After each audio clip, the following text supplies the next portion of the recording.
Kitalo nnyo eky'omusumba Pastor Yiga Augustine ow'e Kawaala. Nkuleetedde abantu ab'enjawulo nga boogera ku ebyo ebirungi by'abakoledde era tutuusa okusaasira kwaffe eri abasabi oba abantu b'e Kawaala ababadde basabira ku ccaaki ye.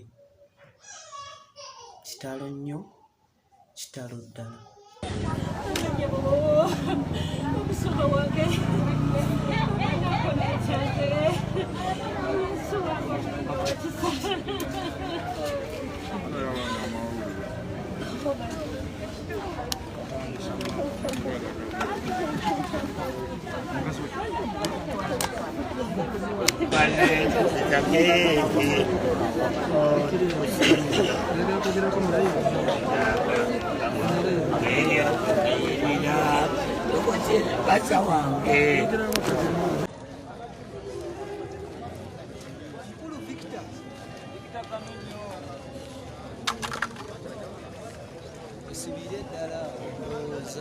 Soka sibira.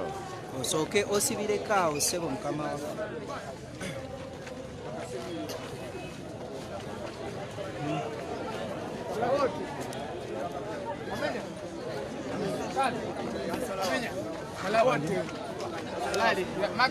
Masiki eririddawa ekyokubiri masiki mwaka zindana Banange kitalo nnyo kitalo ddala ekya muganda waffe ekya mukwano gwaffe Pastor Yiga abadde mukwano gwange nnyo abadde muntu wange nnyo era abasinga mwamulaba n'olunaku lwe yampa ebyokulonda nampa ente nampa embuzi nga nnyingi nampa endiga nga nnyingi mwana kitalo bamukunyolwa kibi nnyo nnyo nnyo kibi nnyo nnyini ddala era atusaba mukama ali waggulu alamuza ekisa Pastor waffe mulungi amulamuze ekisa abadde musajja waffe abadde musajja ng'adduukirira buli omu bw'ofuna ekizibu yasooka okukubira akasimu wabawo omukolo gwonna yasooka otudduukirira naddala ffe abayimbi abadde atubeereddewo nnyo era nsaba katonda ali waggulu alamuze ekisa katonda nannyini byonna eyatonda ensi eyatonda eggulu muganda wange Pastor Yiga amulamuze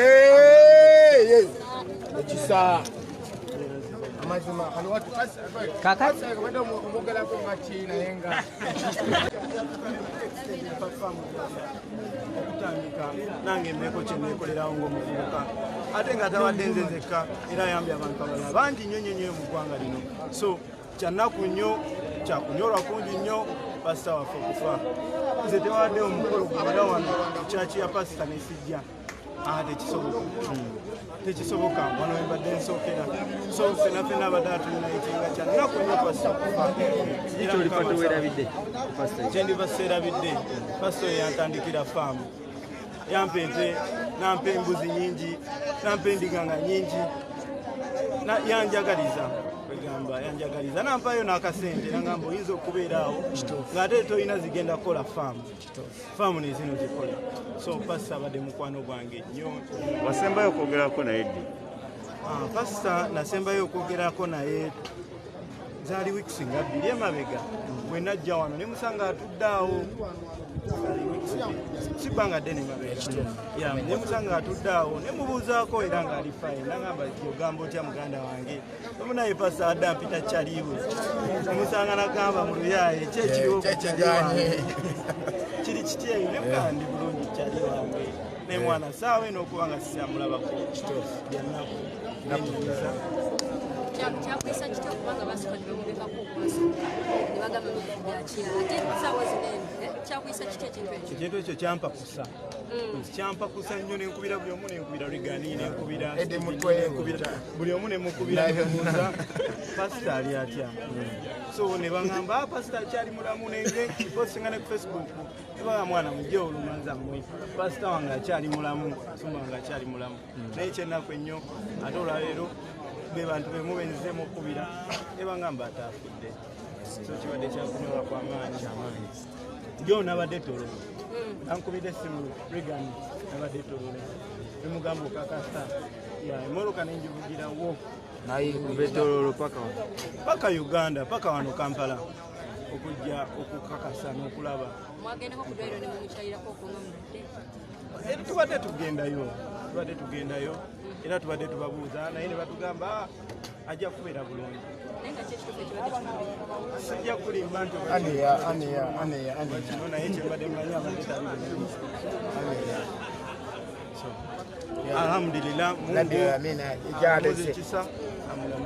Kitolagao ku bigambo bapasita baabe bali mu kujja okwogera nti tulabe pasita Sempa agambye ki? pasita Sempa awandiise ku Facebook ye n'agamba nti ensi tefiiriddwa okufiirwa kwa pasita Iga. Ensonga eyo gyogerako ki?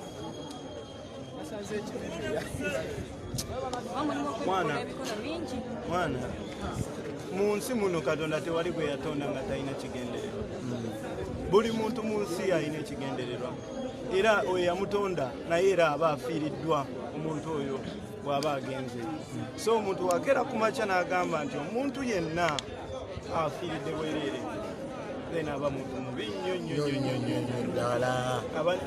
Simanyi na kyenyizamu kompeyaringako naye tufiiriddwe omuntu w'amaanyi ayinzayo okwogerera eyo nga ye kubanga ye ayagala relevansi naye bangi nnyo abadde balya ku pasita Iga, bangi nnyo baalabiridde, bangi nnyo bajje mu bwavu, bangi nnyo baalyowa emitima gyabwe, bangi nnyo baakoledde. So omuntu okwogera statement bwetu mwana Paulo Kafere yatugamba omuntu akutira erinnya okusibwa gwana mayisa nabigenderako naate kati ono tamutidde linnya wabula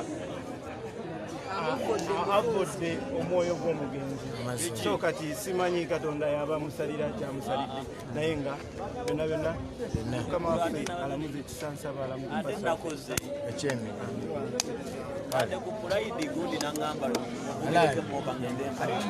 Kamenya bano abasajja bonna bige bano abasajja bonna abakoleko nga bajja abanno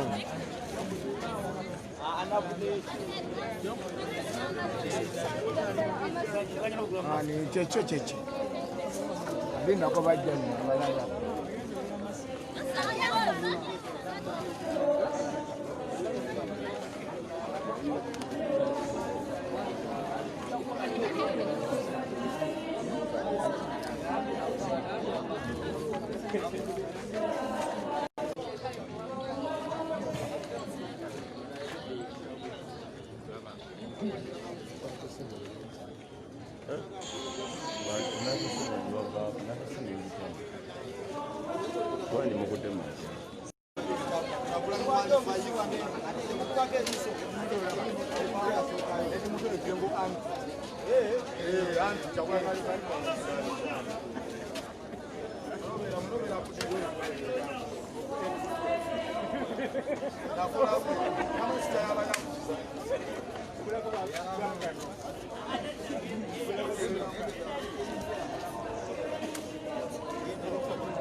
Wherever I look at my children, I really see Pastor Iga.